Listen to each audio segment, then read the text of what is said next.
Hello everyone. आज की class में हम देखेंगे कि अंचल क्षेत्र के आधार पर जनजातियों का वितरण कितने भागों में किया गया है। तो अंचल क्षेत्र के आधार पर जनजातियों का वितरण 7 भागों में किया गया है और वो 7 भाग कौन कौन से हैं?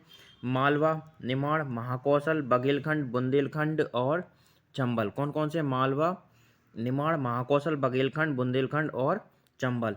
इसमें से हमें बिल्कुल आप मैप मैप वाइज ही सभी को याद करें। जो भी आज की वीडियो में अपन देखेंगे तो सभी को आप मैप वाइज ही याद करना। सबसे पहले मालवा क्षेत्र को हम देखें तो पश्चिमी मध्य प्रदेश का पश्चिमी भाग, मालवा के पठार और नर्मदा घाटी का पश्चिमी क्षेत्र। मतलब कौन सी एक बात चल रही है कि मध्य प्रदेश का पश्चिमी भाग, मतलब ये जो पश्चिमी भाग है, मालवा के पठार और नर्मदा घाटी का पश्चिमी क्षेत्र है। तो इसकी में कौन कौन सी जनजाति निवास करती हैं? भील, भिलाला, बारेला। कौन कौन सी जनजाति निवास करती हैं? भील, भिलाला और बारेला इसमें निवास करती हैं। भील, भिलाला और बारेला जाति इसमें निवास करती हैं। इसके बाद हम देखते हैं निमाड़। निमाड़ में कौन कौन सी जाति निवास करती हैं और निमाड़ का क्षेत्र कहाँ कहाँ तक है? तो मध्य प्रदेश का दक्षिणी पश्चिमी हिस्सा, सतपुड़ा पर्वत श्रृंखला का पश्चिमी एवं मध्य भाग। कौन सा? मध्य प्रदेश का दक्षिणी पश्चिमी हिस्सा, सतपुड़ा पर्वत श्रृंखला का पश्चिमी एवं मध्य भाग। इसमें कौन कौन सी जनजाति निवास करती है? कोरकू, भील, बारेला, गोंड जनजाति बाहुल क्षेत्र। मतलब कौन कौन सी जनजाति इस क्षेत्र में निवास करती है? कोरकू, भील, बारेला और गोंड जनजाति इसमें निवास करती है। फिर नेक्स्ट अगर हम देखें तो महाकौशल क्षेत्र। महाकौशल क्षेत्र में कौन कौन सी जाति निवास करती है और इसका क्षेत्र कहाँ कहाँ तक विस्तृत है? इसमें देखें तो मध्य प्रदेश का दक्षिणी पूर्वी क्षेत्र, नर्मदा घाटी एवं मध्य सतपुड़ा क्षेत्र, दक्षिणी बघेलखंड के पठार का क्षेत्र है। मतलब मध्य प्रदेश का दक्षिण पूर्वी क्षेत्र, नर्मदा घाटी एवं मध्य सतपुड़ा क्षेत्र, दक्षिणी बघेलखंड के पठार का क्षेत्र है। और इसमें जनजाति निवास करती है गोंड, बेगा, भारिया, कोरकू, प्रधान। कौन सी जनजाति निवास करती है? गोंड, बेगा, भारिया, कोरकू, प्रधान। मालवा में कौन सी जनजाति निवास करती थी? भील, भिलाला, बारेला। उसके बाद हमने निमाड़ पढ़ा। निमाड़ में कौन सी जाति निवास करती थी? कोरकू, भील, बारेला, गोंड। और महाकौशल में कौन सी जनजाति निवास कर रही है? गोंड, बेगा, भारिया, कोरकू और प्रधान। कौन सी जाति निवास कर रही है? गोंड, बेगा, भारिया, कोरकू और प्रधान। इसके बाद बघेलखंड के क्षेत्र में अगर हम देखें तो बघेलखंड में मध्य प्रदेश का उत्तर पूर्वी क्षेत्र, रीवा पन्ना का पठार एवं सोन नदी घाटी। कौन सा क्षेत्र? उत्तर पूर्वी क्षेत्र, रीवा पन्ना का पठार एवं घाट सोन नदी घाटी क्षेत्र। इसमें जनजाति निवास करती है कोल, पनिका, बेगा, गोंड। कौन सी जनजाति निवास करती है? कोल, पनिका, बेगा और गोंड। इसके बाद बुंदेलखंड का अगर क्षेत्र देखें तो बुंदेलखंड के क्षेत्र में मध्य प्रदेश का उत्तरी भाग, बुंदेलखंड के पठार और केन एवं बेतवा नदी के मध्य का क्षेत्र। इसमें जनजाति निवास करती है कौंधवार, सोर, सहरिया। कौन सी जनजाति निवास करती है? कौंधवार, सोर और सहरिया। इसमें जनजाति निवास करती है कौंधवार, सोर और सहरिया। इसके बाद लास्ट अगर हम देखें तो चंबल क्षेत्र। चंबल क्षेत्र में कौन सी जाति निवास करती है? चंबल क्षेत्र की अगर हम जातियों के बारे में बात करें तो चंबल क्षेत्र में यह मध्य प्रदेश का उत्तरी भाग, मध्य भारत का पठार क्षेत्र। इसमें जनजाति निवास करती है सोर, सहरिया, खैरवार, मांझी। कौन सी जनजाति निवास करती है? सहरिया, खैरवार और मांझी। इसमें जनजाति निवास करती है सहरिया, खैरवार और मांझी जनजाति इसमें निवास करती है। अब एक बार और हम इन चीज़ों को अपने माइंड में रिपीट कर लेते हैं कि कौन सी जनजाति कहाँ निवास करती है। जैसे सबसे पहले हमने क्या पढ़ा था? मालवा के बारे में पढ़ा। मालवा में कौन सी जनजाति निवास करती है?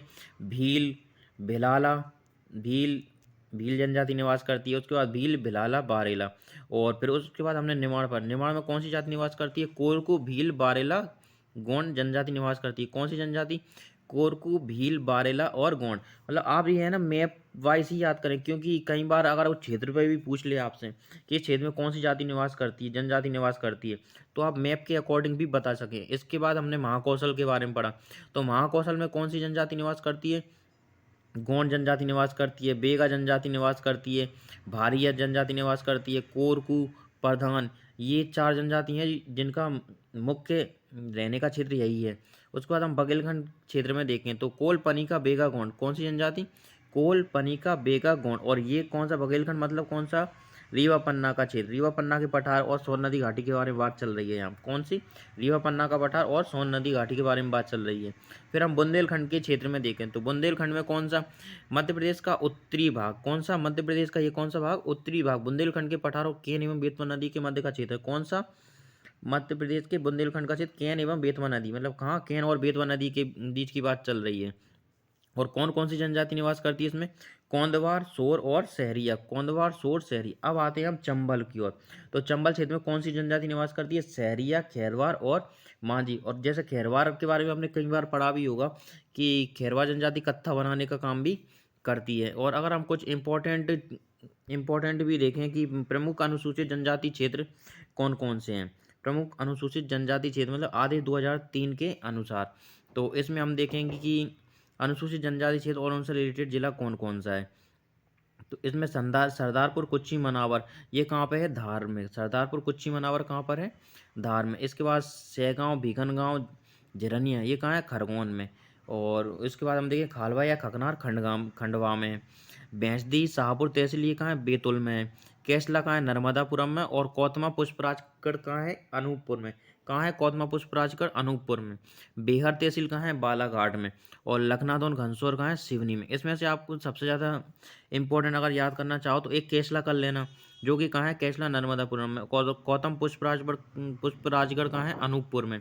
लखनादौन घनसोर सिवनी में। बेहर तहसील जरूर याद कर लेना आप, कहाँ पर है, बालाघाट में है। इसके बाद सरदारपुर, कुच्ची, मनावर कहाँ है, धार में। सरदारपुर, कुच्ची, मनावर कहाँ है, धार में। खालवा, खकनार कहाँ है, खंडवा में। तो ये हमने क्या पढ़ा आज की वीडियो में हमने पढ़ लिया मध्य प्रदेश के क्षेत्र के आधार पर जनजातियों का वितरण। क्या पढ़ लिया, मध्य प्रदेश में क्षेत्र के आधार पर जनजातियों का वितरण, ये हमने इस वीडियो में पढ़ लिया। और अगर देखें तो इसमें कुछ ऐसे क्वेश्चन भी हैं जो पहले पीएससी में पूछे भी जा चुके हैं और कई अन्य एग्जामों में भी पूछे जा चुके हैं। तो जिनमें से भारी जनजाति मध्य प्रदेश के कौन से जिले में प्रमुखता से बसी हुई है। तो भारी जनजाति मध्य प्रदेश के कौन से जिले में बसी हुई है, कहाँ बसी है, भारी जनजाति छिंदवाड़ा में बसी हुई है। और अभी की वीडियो में भी हमने मतलब अभी जो हमने पहले क्षेत्र के बारे में पढ़ा था, तो उसमें भी हमने जनजातियों के क्षेत्र के बारे में भी पढ़ा था कि भारी जनजाति का निवास कहाँ है। इसके बाद नेक्स्ट क्वेश्चन है, आदिम जनजाति कोरकू मध्य प्रदेश के किन जिलों में मुख्यतः पाई जाती है। कौन से जिलों में पाई जाती है कोरकू, दक्षिणी मध्य प्रदेश में पाई जाती है। कौन से, दक्षिणी मध्य प्रदेश में पाई जाती है। जैसे हमने निमाड़ के बारे में पढ़ा था, तो निमाड़ में कौन सी जनजाति निवास करती है, कोल, भील, बारेला, गौंड। और ये क्षेत्र कौन सा था, ये दक्षिण का ही क्षेत्र तो था जिसके बारे में हमने अभी पढ़ा था थोड़ी देर पहले। मध्य प्रदेश में सर्वाधिक जनसंख्या वाली जनजाति कौन सी है, सबसे अधिक जनसंख्या किसकी है, भील की। मध्य प्रदेश की जनजाति जनसंख्या की दृष्टि से सबसे बड़ी है भील। कौन सी जाति, कौन जनजाति है, भील। 2011 के अनुसार मध्य प्रदेश में अनुसूचित जनजाति की जनसंख्या का प्रतिशत है कितना है, 21% है। भारत का सबसे अधिक आदिवासी जनसंख्या वाला राज्य, मतलब भारत में सबसे ज़्यादा आदिवासी कौन से राज्य में रहते हैं, कौन से में रहते हैं, हमारे मध्य प्रदेश में ही रहते हैं। और ये कब आया था, 2010 में भी ये क्वेश्चन आ चुका है। कब आ चुका है, 2010 में। भारतीय जनसंख्या की दृष्टि से मध्य प्रदेश का भारत में स्थान कौन सा है, भारतीय जनसंख्या की दृष्टि से, मतलब सॉरी, भारतीय जनजाति जनसंख्या की दृष्टि से बोला गया है। तो जनजाति जनसंख्या की दृष्टि से मध्य प्रदेश का भारत में स्थान कौन सा है, प्रथम है। मध्य प्रदेश में सर्वाधिक जनसंख्या प्रतिशत वाला जिला कौन सा है, मतलब मध्य प्रदेश में सर्वाधिक जनसंख्या प्रतिशत, मतलब ये किसके बारे में, जनजातियों के बारे में बात चल रही। तो कहाँ पे है, अलीराजपुर में है। जो ये एमपीपीएससी 2003 का क्वेश्चन है। मध्य प्रदेश में पाई जाने वाली जनजातियां हैं कौन कौन सी हैं, बेगा, सहरिया, गोंड, कोल। मतलब उस टाइम ऐसा पूछा गया होगा कि कौन सी जनजाति मध्य प्रदेश में निवास नहीं करती, तो इन्होंने उसका आंसर दे दिया, बेगा, सहरिया, गोंड, कोल। ये कहाँ पे निवास करती हैं, मध्य प्रदेश में निवास करती हैं। और एक कोई जनजाति हुई जो मध्य प्रदेश में निवास नहीं करती हुई। मध्य प्रदेश में कौन जनजाति नहीं पाई जाती, देखो इस तरीके से भी क्वेश्चन आता है, मध्य प्रदेश में कौन सी जनजाति नहीं पाई जाती, तो टोडा जनजाति नहीं पाई जाती। मतलब कई सारी जनजाति आपको लिख के दे देंगे और आपसे पूछ लेंगे कि कौन सी जनजाति मध्य प्रदेश में निवास करती है और कौन सी जनजाति मध्य प्रदेश में निवास नहीं करती। अगर आपको हमारी वीडियो समझ में आई है तो हमारी चैनल को लाइक एंड सब्सक्राइब जरूर